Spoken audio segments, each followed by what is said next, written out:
Illinois and Minnesota. If you're not 5 minutes early, they're adamant that you're late. So anyway, it's fascinating. But I get it, traffic, we're the sixth largest city in the country. We have the seventh worst commute, I believe, in the country, or new statistics. Yeah, seventh, yeah. So you think of big cities, right? Anyway, I don't know how I get off on those tangents, but thank you guys very much for coming.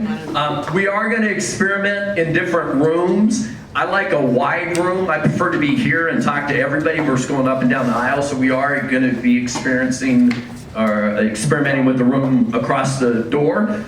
Next month is our awards banquet, right? So we will not be here. It's March 17th. It's a luncheon, and we're going to be celebrating everybody's awards for 2019. So it's going to be a great event. Troy. Yes. You got to leave early, so you want to talk about a CE class that you have going on today. Yeah, thanks. Sorry, company event. How many of you have done a 1031 exchange with a client? Yeah, we're hearing more about it with different climate around us in neighboring states. We have a 1031 class today. You've probably seen some of the information. There's a flyer on your table there at 1 o'clock at our corporate office, just down the road, 14,000 North Pima. So if you're looking for both CE credit, but and I think, I forget what the credit is. Legal issues. And if you're looking for the CE credit and or just learning about 1031, Rick Whitstock from our sister company, 1031 IPX, great resource. Free class today, 1 at our corporate office. The main thing about 1031 exchanges, just make sure that when they do the exchange, that the intermediary that's holding the funds never commingles the accounts. That's the biggest thing. So when our economic debacle, they had Brian's money with Paul Baker's money and Sandy's money all in one account, and it was bad news. That's a bad example too, sorry guys. I didn't mean any mojo. But anyway, 1031 exchanges are huge. You can do a 1031 exchange out of a business. I think that's called a 1036 or something. Anyway, really good stuff, and you're gonna be hearing, as the economy continues to excel, you're gonna be hearing more and more of those. Okay, hey, is everybody aware of our commission share program? No. All right, let me just spend a minute on it because it seems like every time I bump into somebody, if you recruit an agent and they come in at our retail model, meaning not on your team and no RE/MAX incentives that they occasionally offer. If they come in at model, anytime, the amount of money that we receive as a brokerage firm, meaning our portion of the commission, you get 25% of that number. There's nothing like it anywhere in the industry. It's not a profit share. It's not you get stock and you can't sell it for 4 years. It's immediately. It's immediate. So let's say our portion is $1,000 at RE/MAX. That means you get $250 immediately when that deal closed, and then Eric, you can buy whatever stock you want. If you want to buy Amazon, it's not stuck in Keller Williams, it's not stuck in EXP stock or Coldwell Banker stock. It's your money to invest when you want, how you want, and you don't have to wait. So anyway, that's our commission share program. Birthday Friday will be Friday, February 28th. At the office, we celebrate everybody's birthdays for the month of February. Write down this address. We do have a signed lease in West Valley. I was hoping Jim Zimzonic or Melissa Dirks is, neither one are here. All right, so this is the new address. Who's West Valley here? Jeremy, Eddie, all right, ready? 9044, you want this on your new business cards. 9044 West Union Hills, units 107 through 109. So we got 3 units there. We're in the middle of doing the build out. We just hired an architect. So that is the address. Any questions on that? Okay. No sales meeting next month because we have the awards banquet. The last 3 years, we have done over $1 billion in sales. So I want to make sure that you guys know that, Mark. RE/MAX, yeah, thanks, Kenny. RE/MAX sells a house every 30 seconds, so you want to make sure that you're out there when you're giving these listing presentations. 125,000 sales associates. So you got two things on two flyers on your desk. One is from Dave and Gail Linegar, very good stuff, and a quick read about the company overview. And then this option here is about expireds and cancels. So I just want to this is my only shot to talk to you guys, so I just want to spend a minute on that. So this says go back 6 to 12 months. I say go back 3 years, especially now because of the lack of inventory. I'm finding some great lots that haven't switched hands that expired 3 years ago that nobody is calling, right? So there's no deadline on how far you can go back on expireds and cancels. Any title provider can probably provide you names, phone numbers, and email addresses. All right? Is there any title provider in this room that can't provide that? No. All right. So Chicago, Fidelity, and Stewart. Thank you. Great. All right. Let them know that you specialize in homes that failed to sell. Right? Let them know what you can do differently. So look on the MLS prior to calling them and say something like, I see your home has a south-facing backyard, or I see it's in a cul-de-sac, or I see that it backs the golf course and has double fairway views and the cart path is on the opposite side, right? Do an attention grabber for them so that they know that you're in it to win it, right? Something that's different. Like you could say, hey, I noticed that the golf course view was photo 7. Some websites only pick up the first 5 photos. I would have put that at number 3, right? Like some type of attention grabber. And then I like door knocking them. So Saturday, this was about 2 weeks ago, I get a ping from my office that there's an expired listing on Dwayne Lane. I was already in the area, so I went by, door knocked the lady. Her name was Gail. She was in the garage cleaning, came right out, and I had a half-hour interview right there on the spot, just as a get to know, set it up for Wednesday, and signed them on Thursday. So I like the door knocking experience because everybody is calling them and emailing them, but very few people are door knocking them. My understanding on solicitation, remember, Sandy keeps you out of jail, I get you in jail. Because my job is to push the company to sales limits, right? My understanding is on solicitation policies in any city in Maricopa County that if you have a product that can be delivered on the spot, which we do, it's real estate services, and if you have a listing contract, can you deliver our product on the spot? Yes. Therefore, solicitation policies do not affect our industry. On door knocking. Do not call. Yeah, that is that do it DNC. DNC, you're on your own. DNC, do not call list. Do not call list, you're on your own. If you get into an altercation, just go hat in hand. I call it hat in hand. It's a southern term where you take your hat off and I'm so sorry, I'm just trying to earn a living. I wasn't aware, the company I used didn't scrub this properly. I'm so sorry, I'm out. Can I do anything for you apologetically and whatever that looks like for you? All right, Sandy will introduce our guest speaker, Sandy Carpenter.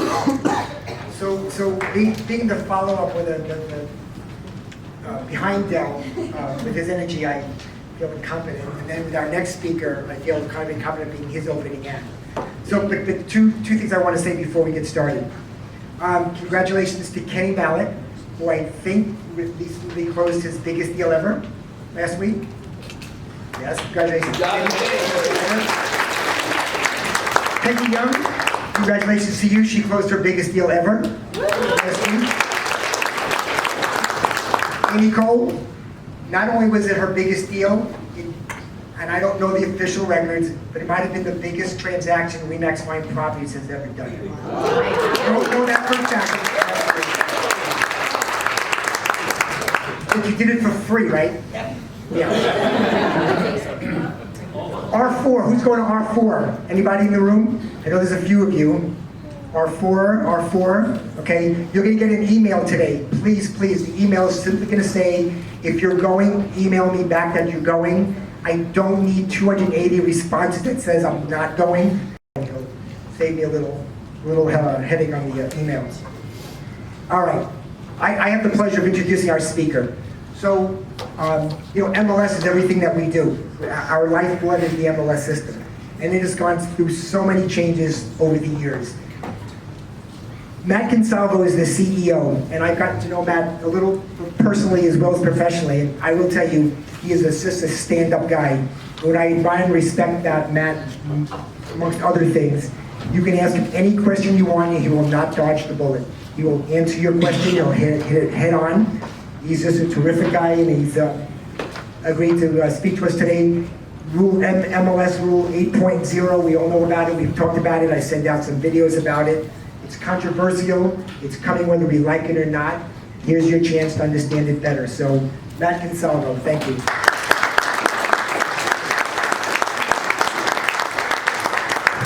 Thank you, Sandy, and thank you everyone for allowing me to come spend a few minutes with you today. Sandy's exactly right. Questions are what should drive our conversation. I literally have just a couple PowerPoints to frame a thing or two, but your questions are what I'm here to help address. I'm here to address them now. My email address is at the end of this. I'm here to address them after this meeting. And Sandy can always find me. The office staff always knows where we're at. So, as I said, I have a couple slides just to frame the topic. I am here because I am the CEO of the Arizona Regional Multiple Listing Service, Inc. That is our local MLS owned by the Realtor Associations that's hosting this meeting today, in this building today, and others. We also have a couple other companies that we have formed in the last couple years. One is called MLS Align. It is a conglomeration of 5 MLSs striving to build technology and systems and structure to affect the change that's coming at us. Change is happening whether we want it to or not. The issue is not whether the change is going to arrive. The issue is our ability to navigate that change successfully and deliver that change without a tremendous amount of disruption.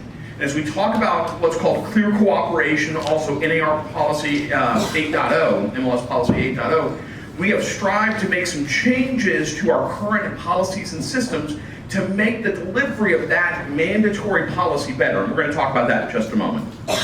We also are familiar with a company called Market, M-A-R-K-T. Market is a joint venture between us and Wisconsin striving to consolidate MLS services. When we can do that successfully, our phones will be open a couple extra hours in each day, might even be open on Sundays, because we'll be answering calls from 2 different call centers, one in Wisconsin and one in Arizona, and just sharing the cost of that. We're both doing the same thing. We're both utilizing FlexMLS and other systems like Monsoon. Let's just cover the cost of calls and technology infrastructure and other things. So ARMLS was incorporated in 1982. It's one of the oldest MLSs in the country. We're 100% realtor owned. And I mention that because we get handed mandatory policies from the realtor community sometime, and that's what I suspect we're going to spend the bulk of our time on today. We do have just over 39,000 active subscribers as of last night when I pulled this number. We do generate 200 to 300 new subscribers every day, or excuse me, every month. We also have a churn where some folks are leaving the business. So this number is somewhere between 38 and 40,500 is where we've been the last many years. This is a quote I particularly like. It's from a gentleman by the name of Ray Rood, who's an academic, and it talks about the future. And it says, the future belongs to those who dare to envision the future, treat their vision as fact, and take responsibility for translating their vision into reality. We adopted this a couple years ago and have been working on it because as we look at the pressure facing the industry, we want to be very reflective as to how we're addressing that pressure. We want to look through the lens of innovation from the MLS standpoint, taking us from what was the candle years ago, the books, so to speak, and the 3x5 cards that started many, many decades ago, and walk through the progression of technology. I would say right now, if you ask where we are on this spectrum of lighting, from an innovation standpoint, we're somewhere between these two. We are still holding on to Thomas Alva Edison's 125-year-old incandescent tungsten filament light bulb, and we have not yet embraced the the LCD bulb or the LED bulb. And we have a lot more that's going to happen with regards to change and change management and innovation in the next 3 years.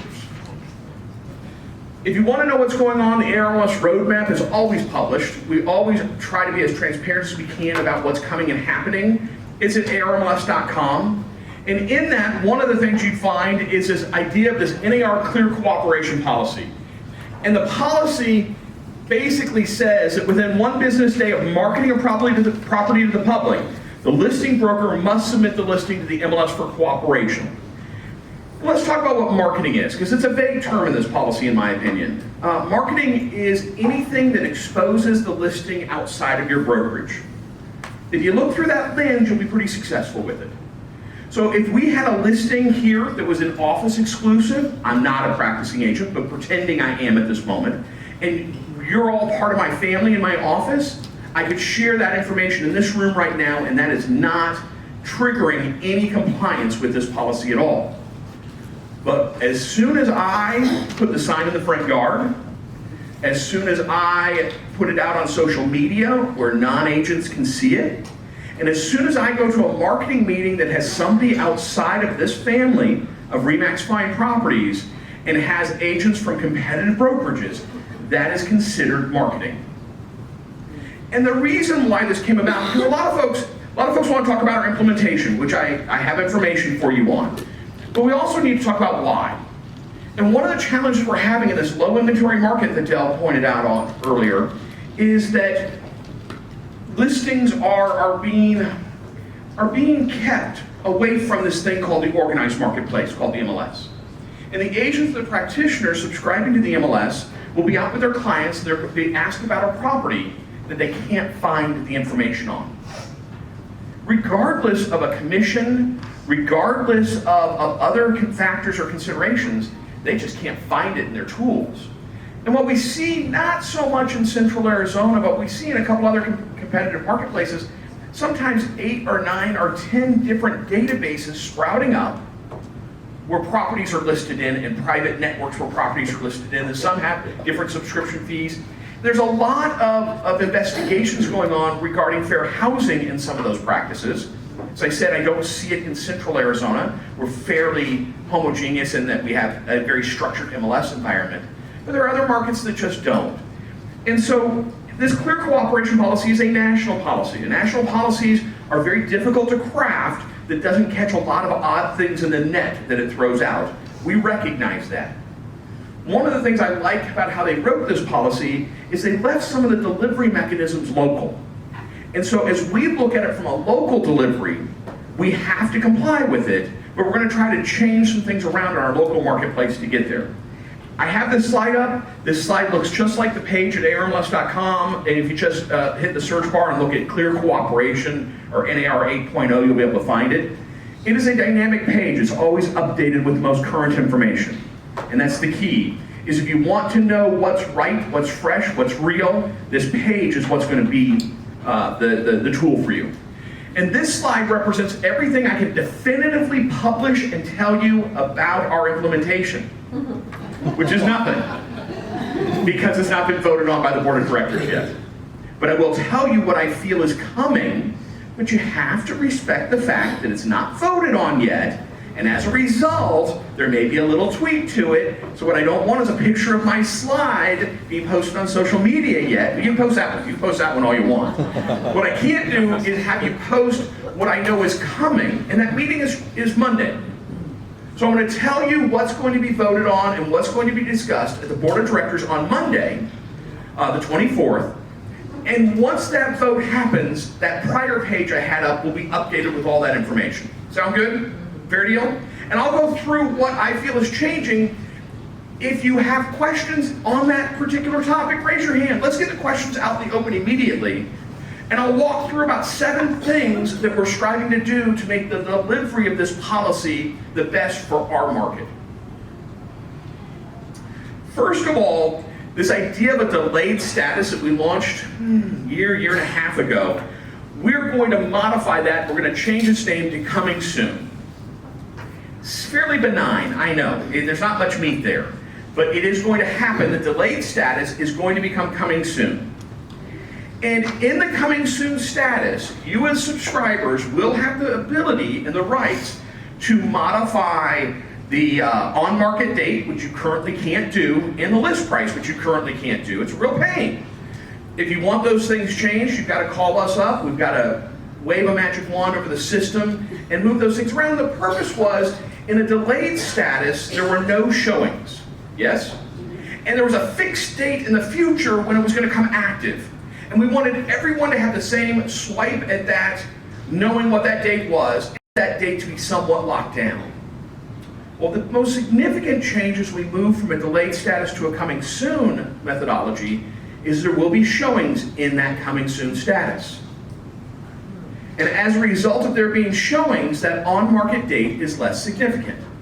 And the first question I could ask at this point is, what's the difference between that and active at that point?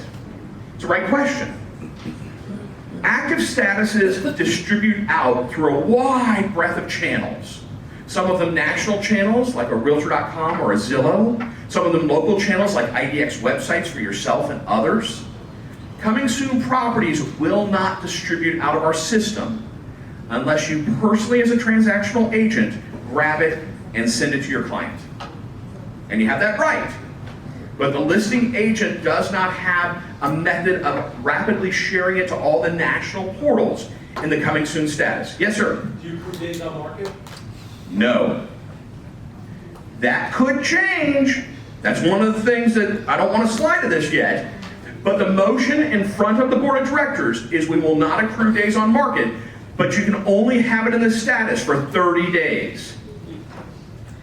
There's no 212 days sitting in this coming soon. There's a home in my neighborhood, bless this person's soul. There's been a coming soon sign on it for 3.5 years. And I just know it's not real. And I suspect, although I've never poked at it, I suspect they might be the owner agent. But at the end of the day, we feel coming soon at 15 days is not enough for some folks, so we're going to 30. And please remember, coming soon, and this idea that you have to publish it to the MLS only triggers after public marketing. So if you sign a listing agreement and you know there's work to be done on the property and you don't intend to market it while that work's happening, you don't have to put it in coming soon yet. Start that 30-day window. You have the ability to spend a couple weeks working on what needs to happen. But when you expose it to the public, it needs to be in MLS. And that's correct. You cannot put a sign up until you're willing to put it in, inform the MLS. You can form the MLS as active. I love that. I love that, by the way. But if you're not ready to go active, if there's reasons why you don't want it published out, you don't have the photos ready, it's not staged as you want it to be, etc., then coming soon will allow for us to comply with this policy and give you a 30-day window where it's shared amongst the MLS subscribers. Sir? So on a coming soon status, you said you can show it, they can view it. Can you accept an offer? Oh, you've always been able to accept an offer. Even in delayed status, you can accept an offer. We had a prohibition that you couldn't show it in a delayed status, but we saw many properties have sight unseen offers submitted to them, and a 10-day inspection period triggered at that point. So absolutely. Will there be transactions that happen in coming soon? Of course. Just as there's transactions that happen before they ever get to the MLS at all. We understand that. Your MLS is not here to try to capture every transaction. Your MLS is here to be the marketing facilitation tool, the organized marketplace of competitors trying to work together. And when handed Policy 8.0 and clear cooperation, we look through the lens of when you're with your clients on the street corner and they ask about that house, that you can pull up one of the 2 or 3 mobile solutions that we provide, see the showing instructions, see the realtor remarks, see the commission information, etc., all in your hand. Whereas you can't see any of that in one of the national portals. And that's our goal. Did I see another question? Yes, sir. Will the coming soon status be allowed to be sent out to clients via auto email functions and portals? I don't know yet. That's not a debate at the board of directors level. It's a technology debate, and we have our vendor working on that, and I just don't have an answer yet. I do know for a fact that you will be able to grab coming soon listings and share them to your clients in your database. That I do know. Whether they'll automatically transfer to the portals, I still don't have a firm answer yet. I'll have one in about 14 days. In the coming soon status, Hold on. would be like Donahue, remember Donahue? I remember And in the coming soon status, Closer. Maybe Sandy doesn't know how to get. Donahue got it much better. Go ahead, George, speak loud. in the event that first day of the coming soon, in that status, I receive a contract. 10-day triggers, it goes on the third day, I lose my contract. It falls out. Okay, now coming back into the coming soon. What will be posted on the MLS? What will be posted on the MLS? Fell out? So I'm gonna repeat it back to you to see if I got it right. And that way, with my booming voice, the whole room can hear the example. So I put a status, I put a home and coming soon. And on the third day, I get a contract on it. And I guess my question to you that I didn't understand is, what did you do at that point with your status in the MLS? Did you leave it in coming soon for the 10-day inspection period? Did you move it to pending? Did you move it to UCB? I put it on the pending. Okay, so you moved it to pending. So we came out of coming soon into pending. In pending, we sit there, but in day X of the 10-day inspection window, it falls all out of contract. It can be pulled back into coming soon, but because of your prior 3 days, you'd only have 27 days left in coming soon. It's a maximum 30-day calendar. Will the public know that I lost my contract? Yeah. Will the public know you lost your contract? Well, coming soon would not distribute to anywhere. Pending could, depending on the rules of the brokerage and how they're set up, could distribute to some national portals, and then it would get pulled back off that list back into coming soon. So the national portals could see it for 2 or 3 days or 5 days, whatever that inspection window was potentially, if your brokerage is distributing pending information. So let's assume I get to my limit of 30 days, Yes. and now I'm going full-blown on the MLS. Will there be any record that my deal on the third day of the coming soon fell out? Your fellow agents will always see that in the history. We don't transmit the history to any national portal, but your fellow agents would be able to see when you put it in coming soon, when you moved it to pending, when you moved it back to coming soon, and when it became active. That drop down of history, we're all familiar with that. That will record every event that you have going on. And even in coming soon, let me twist your example if I may. Even in coming soon, if you had the price at X, but you modified the price in the coming soon window, that's still in the history too. Just as it is today. The history captures everything, but we don't transport history. History's for us.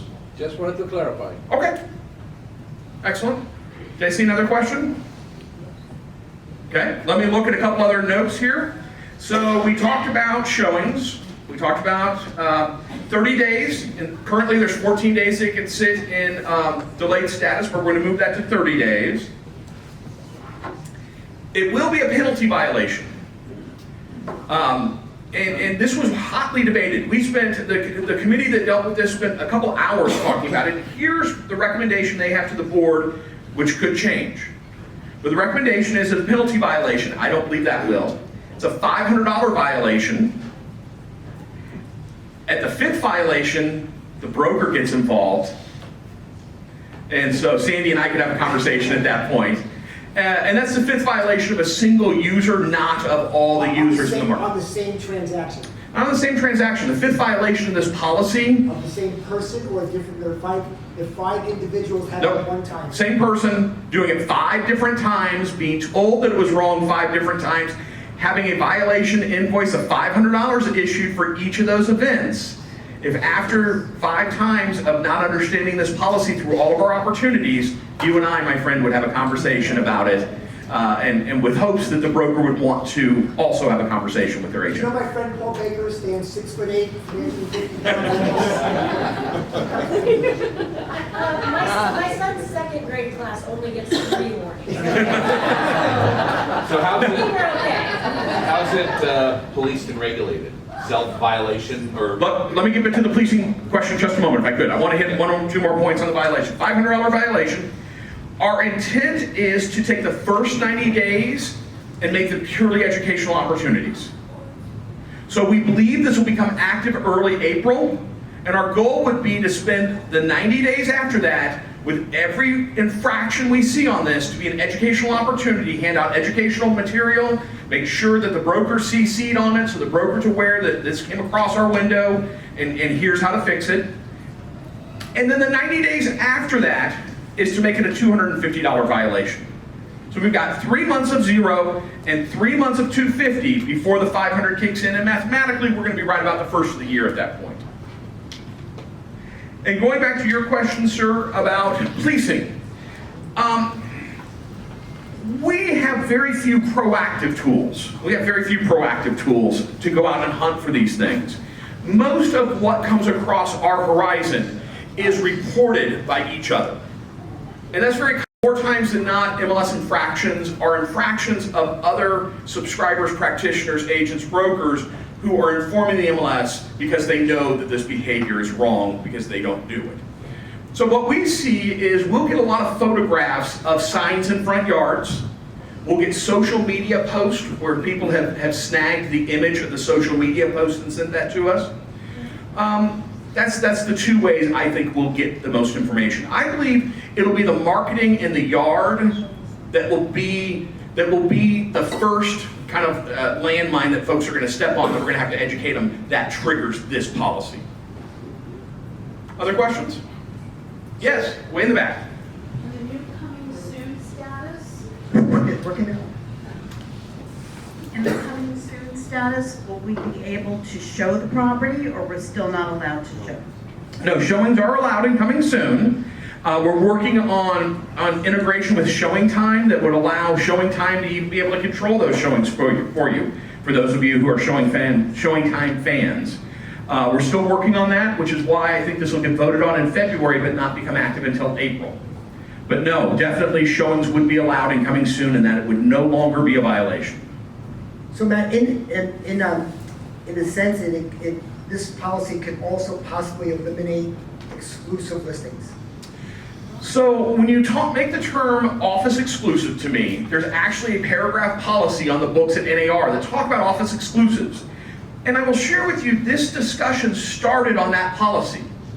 This discussion, and for those of you who want to know, I'll be very brief, a group of about 30 MLS executives, brokers, agents, and association executives are on a group at NAR called the Emerging Trends and Technology Work Group. They report to a 120-member MLS Issues and Policy Committee, who reports to a 900 and some odd member NAR Board of Directors. So it started in this group of 30, and what they started to dissect and change was the office exclusive policy, trying to change it and manipulate it to bring more listings into the MLS for sharing. And about 7 hours into that effort, they abandoned that and wrote a whole new policy.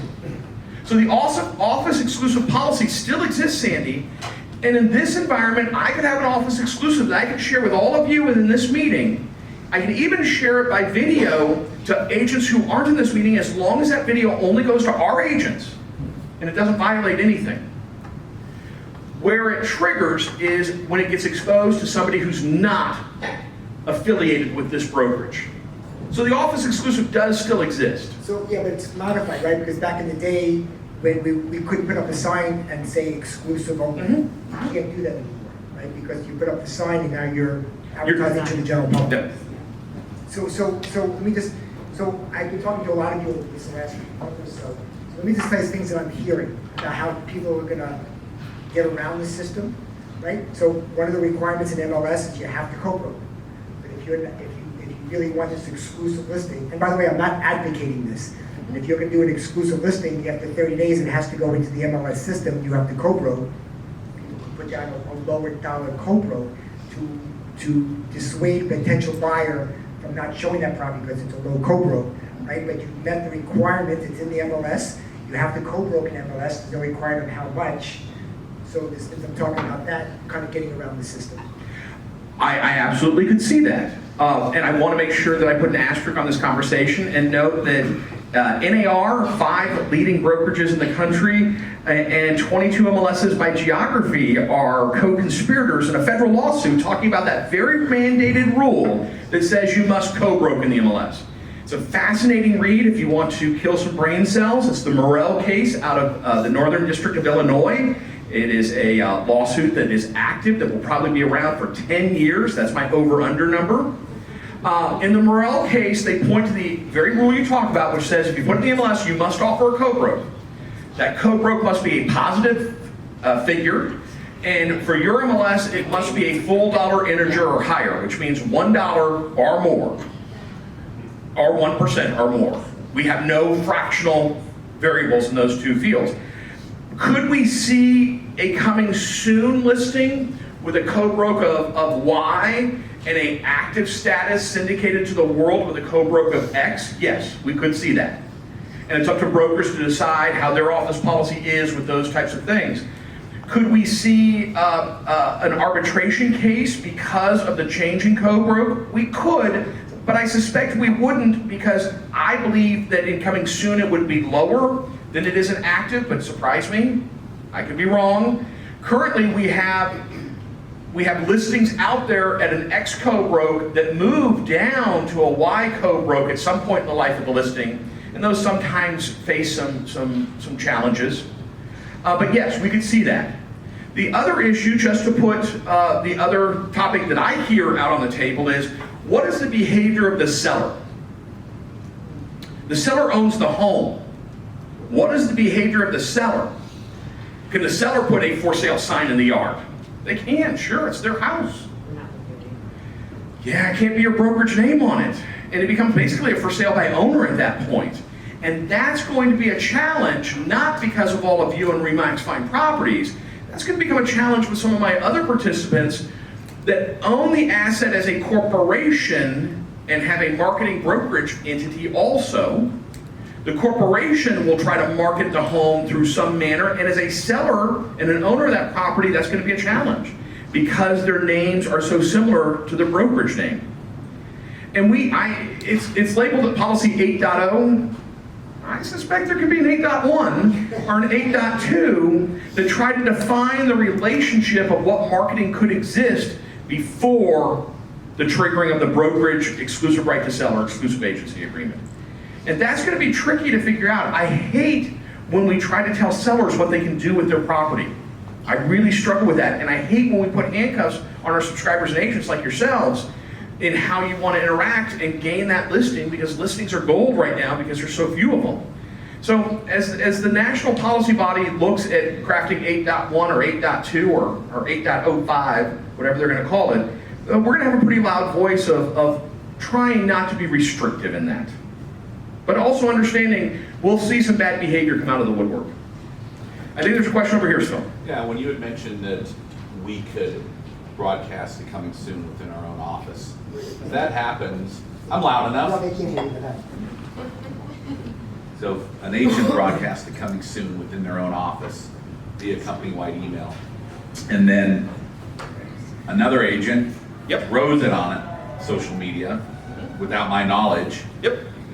And then it gets reported as a violation. Yep. How does that work? So the example of ARMLS as an organization has our entire structure of fine policies abate one item geared towards the agent. Everything that all of our rules are geared towards, if you violate it, we give you an invoice in that sense. I actually argued that this should be a participant fine, that this should be a broker fine, because of that very example that you just gave. The broker encouraged you to share it. Another agent grabbed it and sent it out in a way that got you in trouble at that point.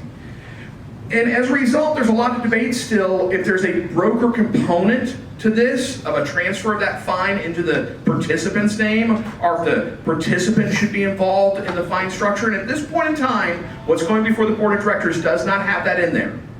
But if that example happens, ARMLS would strive to deal with it in the best light and the best possibility that we could, striving to be as gracious, understanding that you may not have created the behavior that caused the problem, and we would try to look through that lens to the best of our ability. And at the end of the day, if that happens modestly frequently, this will get changed to a participant fine, and the broker will be responsible for working that out within their office. Yeah, I hear that a lot. I hear that a lot when I talk to brokers' rooms. I went into a broker room of 30 large brokers, and I made that same statement. I got a lot of booze then too. It's okay. We'll see what happens. But I do see that that could happen, and we've got to figure out how to not penalize the person who is trying to do it right, sharing it as an office exclusive, but also understanding there's an educational opportunity, which is why I love that first 90 days of no fines at all for us to figure some of these things out. Question in the back middle. So my question is not related to 8.0, is that okay? Absolutely. Okay. Let me try to word this correctly. I'm bothered by, I'm just gonna throw it out there, Open Door. They have like 500 listings, right? Recently, they started, this is a serious question, it's a serious question. Recently, they started putting a watermark on all their photos. Does anyone notice this? Yes. Yeah, so it gets distributed everywhere, right? So the public can know that's listed and go directly there. Sure, I agree. When we're not supposed to put like URLs or, you know. You can't put a URL, and the Yeah. watermark is not a URL. The watermark they started using has been disavowed. ARMLS has published a watermark for all 40,000 of our subscribers, and they are consistent watermarks then that says this home is for sale, this home is for rent, this home is for sale or rent. I am very sensitive to the fact that it could become a branded image if one brokerage was using it, which is why we don't allow a single broker to use a single watermark. If you're going to use a watermark, you need to use the ARMLS So approved those watermark. are ARMLS. The new ones are. The original one that they had with the Circle. round circle, yeah, that was the one, and they were asked to do that to combat some of the thieving of car running scams to get rental deposits and things, and it was law enforcement that asked them to take a step towards that direction. We like the idea. We like the idea to the point of producing a watermark that any broker can ask for and use on any of their listings that will be consistent. You can place it anywhere you want, but it's a consistent watermark, so we don't create a branding image piece with it, because we saw the same problem. Okay, thank you. And just to reiterate, URLs are never allowed in any watermark or in any public remarks, but this watermark states that the home is for sale or the home is for rent. That's the one now that just has like, not the circle, just the words, like Yes. on an angle. That's Okay. us. Yeah, we produce that. Are there any widely known platforms that are considered out of network, that are major platforms? So to begin with, The first one would obviously would be Zillow, the second may be Redfin. So could you speak to and define the big players and who is and who is not out of network? Or out of system, as you called it? Sure. Your example of Zillow and Redfin are as different as orangutans and Ferraris to me, because Redfin is a participant broker. It is just like you. I walk into a Redfin office and I have a conversation very similarly with Redfin agents. So there's a very big difference between Coldwell Banker, Redfin, Remax, Keller Williams, HomeSmart, etc., versus an advertising portal whose sole purpose is to advertise listings, such as Realtor.com, Zillow, Trulia, GolfCourseHomes.com, TheGreatestPoolsInTheWorld.com. These different sites that grab MLS data, MLS listings, and present them. So when I talk about in the system or out of the system, as a coming soon property, it is shared amongst practitioners and agents, those who hold a real estate license and who pay an MLS subscription fee. And those people who hold a real estate license and pay an MLS subscription fee can take that listing and distribute it to their clients. But it doesn't go anywhere else. It doesn't go to Remax.com. It doesn't go to a national portal like Zillow, Trulia, Realtor.com, GolfCourseHomes.com. It just stays within that family of those people who are active subscribers to the MLS. Once the property goes to an active status, it has the opportunity to syndicate out to hundreds, if not thousands, of opportunities, which is where those other folks that don't hold a real estate license and are not MLS subscribers fall into. Did I catch that okay?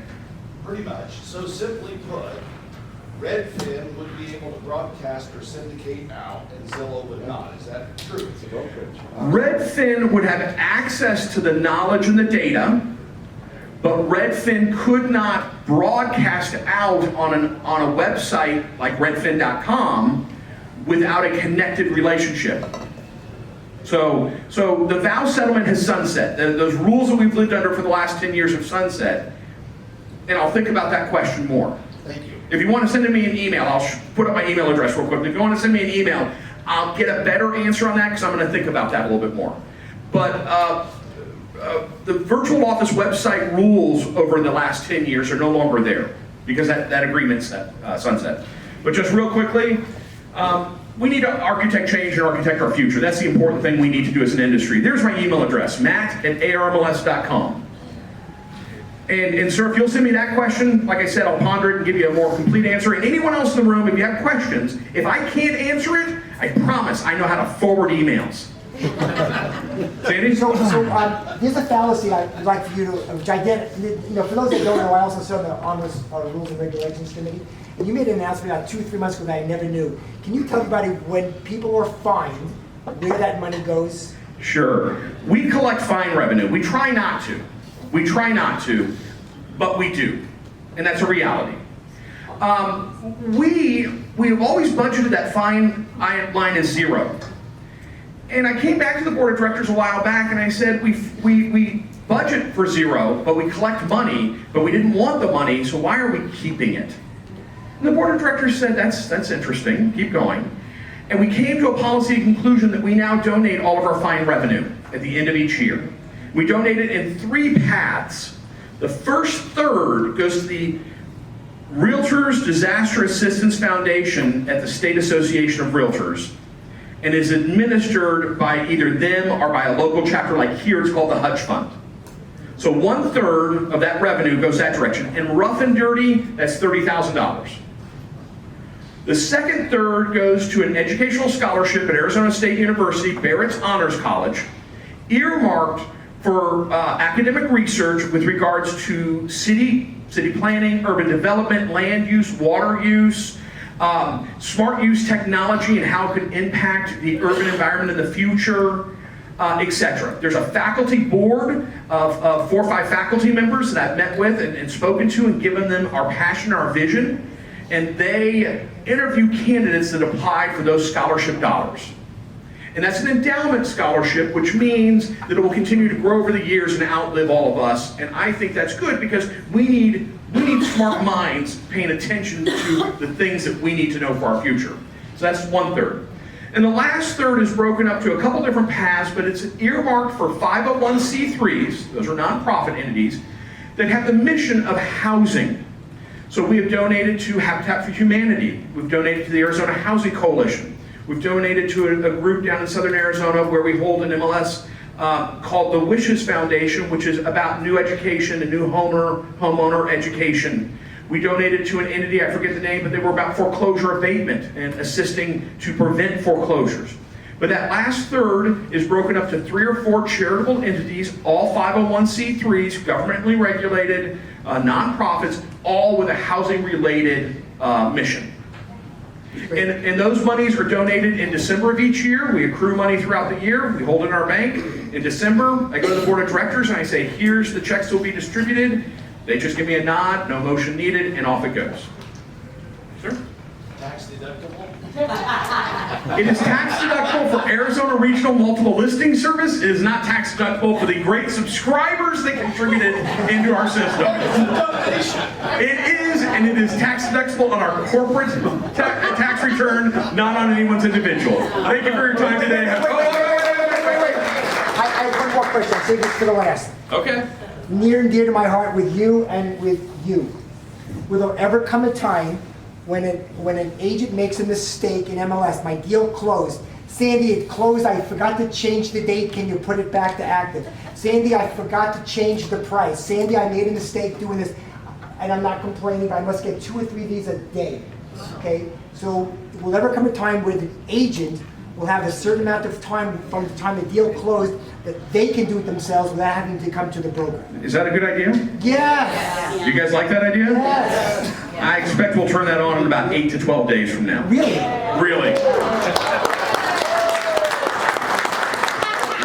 in other words, when I get that email, I can write reply and write do it yourself.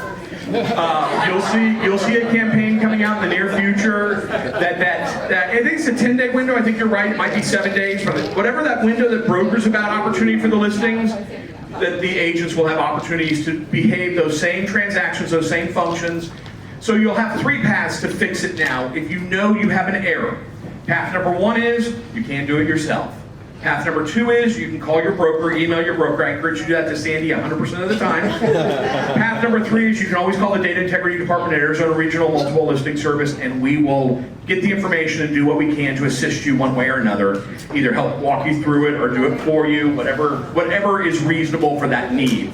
But we have heard that concern, we've heard that belief, and we're in the midst of reprogramming a new release that we're going to try to get published before these take effect so that they're not skewed amongst the others.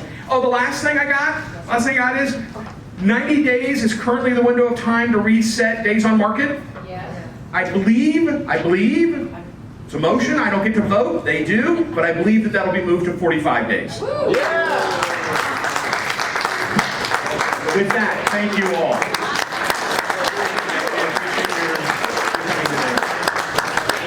Sandy Carpin. I just have one thing I forgot to mention. Thank you, Matt. Thank you very, very much. So, hey, listen, the market's tough. Oh, Matt, here's a question for you. So, we always talk about low inventory, right? And how it's been and it's not getting any better. Not in terms of how many months it takes to sell a property. In terms of numbers,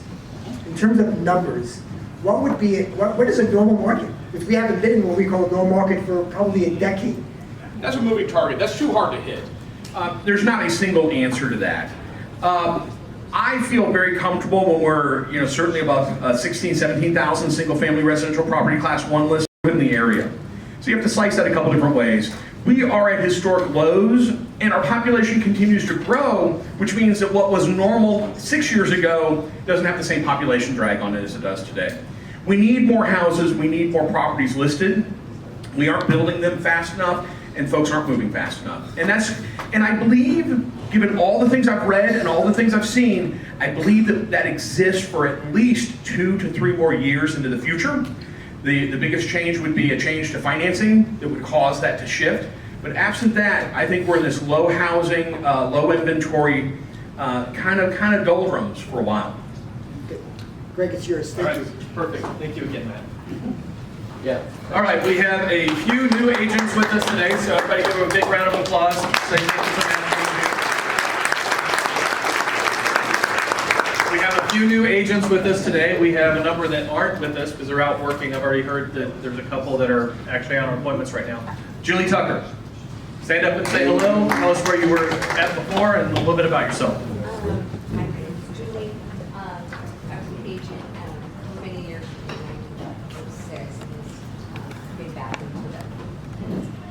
Just coming back to the business again.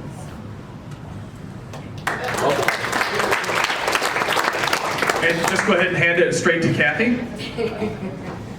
All right, you gotta stand up. Hi, I'm Kathy Nielsen.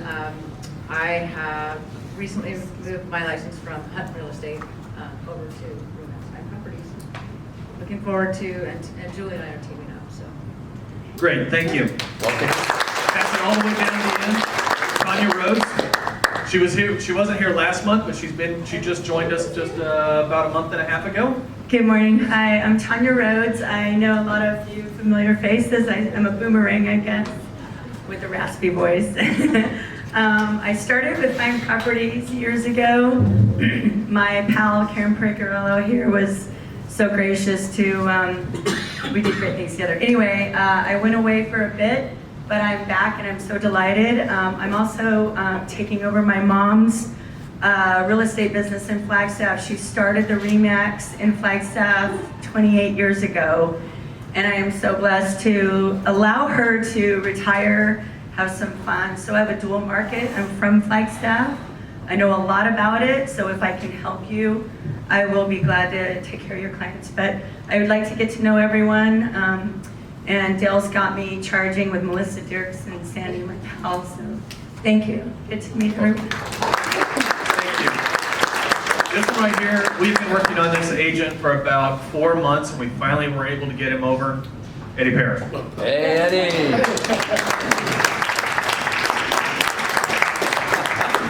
Eddie Parrish, Remax Renaissance Realty. What do you have? Was. I was. Now I'm Remax Fine Properties, as of last Tuesday. All I can say is, when you have 4 property management groups, it took 3.5 months to get it all zeroed out. It's not simple. At any rate, you don't need to hear that. But thank you very much. I'm glad to be here. I have my first Remax Fine Property closing this Friday. And of course, everybody knows that these fine people that are in the back 2 rows are the ones that really helped put on this great event. So we are going to start right back here. Hi, everybody. Tara Carter, Older Public Home Warranty. Thanks for being here. Good morning. Julie LaRaza, Stewart Title. Good morning. Good morning, everybody. 2019 eBroker Match Relocation paid Remax Fine Properties agents $38,000 in referral fees. In January of 2020, we've already paid Fine Props agents $19,000 in referral fees. Guys, it's really working. So thanks for your participation. Hopefully we can keep that up. Jacqueline Payne, CNN Mortgage. Good morning, Sharon Wolf Furman, AJF Inspections and Engineering. Hi guys, Allie Flaff with Chicago Title. Jill had to leave early. Just wanted to let you guys know we have an incredible platform. Nobody's seen it yet, but it's going to be important with this clear cooperation policy and marketing you guys' properties quickly and still getting leads. It is Facebook marketing, so if you guys are running Facebook ads, talk to me. It's 63% lower ROI. You're getting instant buyer leads, and it's 3 clicks and you're done. So a lot less time spending on those back end of the Facebook platform. Thanks.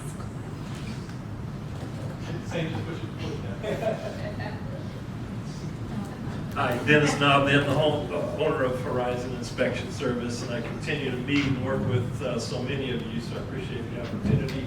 When you get to that point, when you sign that contract, and you say, now you need an inspection, I won't be that guy, so come and introduce yourself to me, and I'll be happy to help. Mary Boyne Slakey, Fidelity National Home Warranty. Buenos días, me llamo Elizabeth Castañeda, trabajo con Allstate. Estás en buenas manos. Just kidding. Speak English. I have the best boss, and unfortunately she's not here. She's visiting family, but she asked me to, sit in for her. Her name is Rebecca Niesing with Allstate Insurance. We appreciate your referrals. We love you guys. Thank you. Hello everyone, Ben Tobias Group, Fairway Mortgage. As mentioned a couple times in the meeting today, inventory's low. We're feeling it, our buyers are feeling it. You're going up against a lot of competitive offers now. We're seeing that quite often. So what is your lender doing? Are they following up with the listing agent? Are they submitting extra letters about the buyer, why they're a qualified buyer, why it'll be a smooth transaction? Anything to set yourself apart, right, from the other offers on that property. We see a lot of contingencies. A lot of buyers are coming to us trying to move up. Are you talking about potential recasting of loans with the buyer? Things that buyers need to be aware of, different options, because you have to get creative in this environment to get these offers accepted. We're seeing it more and more. So things that we do, if you guys ever want to talk more about it, please reach out. But thanks a lot. Good morning, Wendy Cracchiola with Get Your Move On, and Derek and I, we really appreciate all of you guys. And a lot of you are now starting to call us if you have downsizing or right sizing questions, and we can help your clients head in the right direction. Thanks. Caitlin Coleman, the Tobias Group with Fairway. Yeah, we have our flyers in front for you guys. Basically, it's just an overview of what we do to assist during and after. If you have any questions about it, go ahead and talk to me after the meeting. Thank you. Thank you, everyone. Remember, we all know you probably have preferred vendors that you already work with. These people right back here are your people that we use on a day-to-day basis. If you don't have a backup, give them a call, give them an opportunity, let them earn your business. They're not coming in here just saying, use us. They want to have the opportunity to at least earn it. Use them as a backup. Find out how great they really are. If they were not as great as they are, we would have never have had them in the building in the first place. So thank you to everybody. Have a great afternoon. Del is out.